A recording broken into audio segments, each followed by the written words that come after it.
I turned the van in towards the driveway of our new house and tut-tutted with annoyance to see a strange car where I usually parked. Annoyed, I pondered whether to leave a note on the stranger's windscreen and then decided against it. No point in seeking trouble unnecessarily. Parking at the curb, I quickly did my normal check on the van's contents, noting that I needed to restock on bleach, and decided to take up the two for the price of one offer on squeegee mops at the local supermarket. You could never have enough cleaning supplies, especially in my business. I slid the side door of my white van closed and, as always, felt a smile on my lips as I looked at the sign on the side. Arthur Smith, the cleanest of clean. That was me, Arthur Smith, and cleaning was my game. I was really good at it, and had references from a lot of people to back me up on that. Wondering who was visiting Penny, I opened the door to find my wife of 4 months seated crossways on the lap of a big dark-haired man dressed in jeans and what looked like a vest. I wasn't really up on the latest fashions, so it might be a cheap beer-stained undershirt, or it might be a designer item from a top boutique. Who could know? "Penny," I said, my heart beating faster than normal. "What's going on?" She looked at me for a moment, and a series of expressions crossed her beautiful face. Shame, fear, anger, contempt. They all appeared and disappeared again like a series of slides projected on a screen. I'd spotted her at a charity ball, seen her face, and honed in on her straight away. She was so pretty that there was a throng of chaps around her, all eager for her attention. Rich chestnut curls framed a gorgeous face with its pouting lips, small straight nose and huge blue eyes. A long neck descended to a generous chest on which perched two of the sweetest and most generous breasts I'd ever seen. Below that, a pinched-in waist led further down to promisingly fecund hips and long legs that made every man in the room envision them wrapped around him. Of course, I was punching way above my weight class with Penny. I was 32, 5 feet 8 inches, and weighed 165 pounds with thinning brown hair and blue eyes and an average build. However, I did operate a very successful cleaning business and had clients from all levels who loved the meticulous care I put into my practice. I like to think of it as a practice rather than a business, a bit like a doctor. I am a professional after all, and I'm proud of my work. One of those clients had passed on an invite to the charity ball, and seeing Penny made up for the fact that I'd had to buy a tuxedo, especially for the event. Somehow I'd managed to make an impression on her. I know I'm almost perfectly average, and in fact, if the stats of every white man of my age were averaged out, I think I'd fit into that description to a T. I like to think that it actually made me unique, as almost nobody is, in fact, average. The U.S. Air Force discovered that when they averaged out all their pilots in order to find a standard seat for the cockpits of their planes, only to discover that not one of their people actually fit into them perfectly. I do have confidence and a winning way with words, and I managed to whisk Penny out of her group of admirers and onto the dance floor, where I showed her what a year at a dance studio could do. Before the night was over, I treated her to a meal at an above-average restaurant, forked out a subtle bribe to the guy at the door of a top club, and bedded her, to the satisfaction of both of us. Within a week, I'd been introduced to Mummy and Daddy, and managed to impress her father, at least with my bank balance and fleet of vans. His approval had put the seal on her acceptance of my proposal, and within a month we were married and living in my house in one of the leafy London suburbs. And now this, some jerk sitting on my settee in my lounge with my wife ensconced on his lap. "Penny," I repeated, hearing the quiver in my voice. There were wine glasses at their feet, and an empty bottle of a specific wine I'd been saving for a special occasion. The jerk sneered at me, and reached around to cup one of her breasts, while letting the other run idly over the rest of her body, a body that she had promised would be only mine. He squeezed the breast so hard she gasped. "Penny, what the hell is going on?" I asked. The jerk spoke, surprising me in the way he could string actual words together. I'd almost expected that he'd have to point at flashcards in order to communicate. "What do you think is going on, you tosspot? Your name is Penny as well?" I gasped. He looked confused. "No, my name is Snake." "But you don't hiss," I pointed out. "No," he smiled. "I got my name 'cause of my Johnson." "So your real name is Dong?" I asked, showing my confusion. "You don't look Vietnamese." He gawped at me. Penny looked venomous. "Ignore him, Cecil, he's just taking the piss." "Ah, Cecil, that's your real name? Now I understand the need for a nickname, so why are you here, fondling my wife?" "I'm not fondling her, I don't do that type of shit." I'm about to be intimate with her because you can't manage to do the job. And I'm guessing it's not the first time you're going to enjoy her caresses, I asked. We've been lovers for 3 months, Penny stated. Lovers? Wow, so you were faithful for a whole month? She looked away, so I guessed that a month had been an optimistic guess on my part. Why, Penny? I asked, genuinely interested. Why would you marry someone and then immediately cheat on them? Why bother with the wedding? She looked away, and I guessed that she didn't like looking at her actions too closely. Is it because you're AS**T who can't keep her legs closed for more than a few hours? Or because you're who wants money from me while getting intimate by a series of Johnsons? Or it could be, she spat, that you told me you were a successful businessman when in fact you're just a cleaner. Just being a cleaner put both of us in this house free and clear, I pointed out with a shrug. And I'm supposed to be proud of that? She shouted. I'm supposed to brag to my friends that my ugly balding little husband is a cleaner. It's good work, I replied. You're just a laborer. Anyone who works is a laborer when you actually think about it. There's nothing wrong with working. Maybe you should try it sometime, I snapped. Her sneer matched that of the jerk. My father would never see me having to work, and I have no intention of becoming a wage slave. You might have to, after the divorce, I suggested. There isn't going to be a divorce. Her smile was even more venomous than Snake's. Because if we split up, I'm going to end up with your business, your house, and everything else, including your soul. I'm going to take every penny you have. Well, you're a penny. So you'd have to take you, because you won't be able to live in this house, I said. You have no idea of the power my father has. If we get divorced, his lawyers will shit all over you from such a height you'd think the heavens had opened up. You'll end up praying to find a decent-sized cardboard box to live in. I'm not sure the heavens are made of shit, I said. Oh, shut up you stupid little man. She was getting her second wind now. Wise up, accept the inevitable. So, the inevitable is that I go out to work to support you while you stay at home and invite Snaky Boy here to bring his slow worm around to be intimate with you on a regular basis. Is that your plan? Hey, don't call me Snaky Boy, protested Snaky Boy, and my Johnson ain't no worm either. A slow worm is a type of lizard, Snaky Boy, I explained. Yeah, well that's all right then, I ain't got no worm. He settled down again and went back to squeezing Penny's breasts.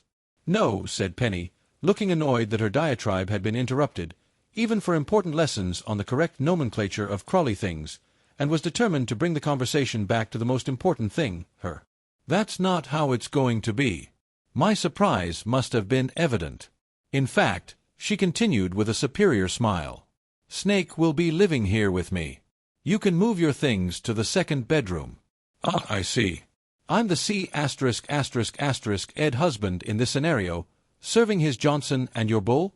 Yeah, C*****Ed man, laughed Snake. You can lick my stuff out of her when I'm finished with her. Classy guy you have here, I said. Snake sneered at me. Too right, he replied. Shut up, Snake, Penny hissed. You're not helping. Snake looked wounded. What? You told me he'd have to. You said, shut up, Snake. She repeated emphatically, slapping his hand as he tried to push it down into the neck of her blouse, although seeming not completely averse to the endeavors of the other hand, which had drawn her skirt up at the back and was apparently trying to mount a mining expedition upon her back. Yes, shut up, Snake, I agreed. He seemed to take my words amiss and rose to his feet, causing Penny to slip off his lap and land ungraciously on her back with her legs spread wide. A glance revealed that she wasn't wearing panties, which wasn't too much of a surprise in this situation. Snake was a whole lot bigger than I'd thought and towered over me by almost a foot. His shoulders, previously masked by Penny's lasciviously wriggling body, were a lot wider as well. All in all, he had muscles upon muscles, and not just between his ears as I'd imagined. He reached out and grabbed the front of my overalls, lifting me until my feet were off the floor, kicking helplessly. My hands slapped ineffectually at him. I'm going to mess you up, cucky man. Then I'm going to take your wife, and I might even take you too. As a dessert. I wasn't too taken with the concept that the top dog got all the ass, especially as that included mine. I cocked my wrist to the side and slapped at his chest and stomach some more. Laughing, Snaky Boy dropped me to the floor, stepped back, and tripped over his own feet, toppling to the floor like a redwood tree. He groaned, turned onto his stomach, and tried to push himself up, then gave up and lay there, grunting now and again. "Snake!" Penny cried and painfully crawled to his side, pulling at him to try and get him to his feet again. He moaned, and then lay still. "You knocked him out," Penny said, the astonishment in her voice very clear. "No, he tripped," I said. Snaky boy fell over his own feet, or perhaps the necessity of walking and breathing at the same time has overtaxed his brain and he's gone into reboot mode. She pulled at him again. He ignored both the pulling and her concerned entreaties. "Snake, get up! Snake, you moron!" Then she noticed the blood gathering around her legs as she knelt at his side. "What the—" She looked at me. I cocked my wrist again, and the spring on the forearm sheath snapped the blade back into place. Certain types of slaps can be lethal. Penny rose to her feet with a groan. I took a step towards her and she retreated, the backs of her knees hitting the settee and folding her down onto it. Horror bleached her features. I rolled Snake onto his back to check him over. There were 4 small slits in his vest, each surrounded by a corona of red. A precise blade strike to the correct part of the heart stops it beating almost instantly, which means less chance of blood spatter. "Despite what you might think," I said, conversationally, noting with satisfaction that his eyes were half closed and were looking in 2 completely different directions. "He was dead. The universe doesn't revolve around you. This was never about you." She stared at me. "I'm a cleaner," I continued. "But I don't clean houses. I clean up situations." She blinked at me, those eyes so wide. I crouched down in front of her, bringing my eyes level with hers. "This wasn't the situation I was hired to clean up. Snaky boy is your fault. You brought him here and expected me to simply submit to your super-privileged view of the world and happily be a C******. You should have waited a little longer and got to know me. I'm just not that type of guy. And you would have been a lot safer as well. Like I said, you weren't the situation here. You're going to kill me?" she whispered, her voice shaking with terror. "No, I'm not. Not me. Do try and keep up. I know how difficult it must be for you at the moment. All your precious plans going up in smoke so quickly, but try and understand what I'm saying. I didn't come here to kill you. You weren't the target, but you just— well, to use your words, you just shat all over everything from a great height and created a mess. Which I'll have to clean up. I knew all about you and your propensity for strong and stupid Johnson carriers right from the start way back before we ever met. I didn't care. I don't respect you or your promises. I don't care what you swore to do when we married. I certainly don't love you, and by tomorrow our marriage will no longer officially exist. But, I don't understand," she wailed. I sighed. "Okay. Your good old daddy has been a very naughty boy. When he was content to run AK-47s, grenades and ammunition to Africa and South America, that was one thing. When he decided that arranging to sell shoulder-mounted heat-seeking missiles to the Middle East would be a promising career move, he raised his head above the parapet and wouldn't listen to those who tried to warn him. The problem was that his paranoia rose at the same rate as his ambitions, which meant very competent bodyguards." Her eyes flicked down to Snake's cooling body. I laughed. "God no, not him. He's too stupid to ever be a bullet catcher, even by accident. It takes brains and skill to try and keep someone alive, and your father has a team of very competent bodyguards." All of this meant that the odds of a foreign power getting away with an assassination on British soil were prohibitively high. At the same time, Her Majesty definitely disapproves of doing away with her own citizens, especially the very rich and very powerful ones. It couldn't be official. So what to do? And that's where I come into the picture. I'm a private cleaner and I clean up situations. I needed to get close to your father and you were the entrance. But you use mops. You have a van. It has cleaning stuff inside it. She was in deep shock by this point, panting each breath through an open mouth. "I know," I said. "A fast car with machine guns behind the headlights isn't completely appropriate in the real world. I don't look like James Bond. I look like Mr. Average, which makes my job a lot easier. For the past 5 months I've been working my way closer to Daddy, and today I managed to complete the job. The plan was that I would then disappear and you could get your hands on my bank account, which would give you a lot of taxpayer money as silent recompense for your orphan status. But then you pulled this shit, today of all days, and decided to celebrate your new status as a thoroughly modern woman by sharing a very expensive bottle of wine, which I very specifically told you not to touch, with a caveman who wouldn't know a fantastic library from a bottle of 7-Up. I imagine your joints are aching a bit at the moment, and breathing might be getting a little difficult. Is that right? A headache starting up? She nodded and tears flowed over her beautiful cheeks. That'll be the poison.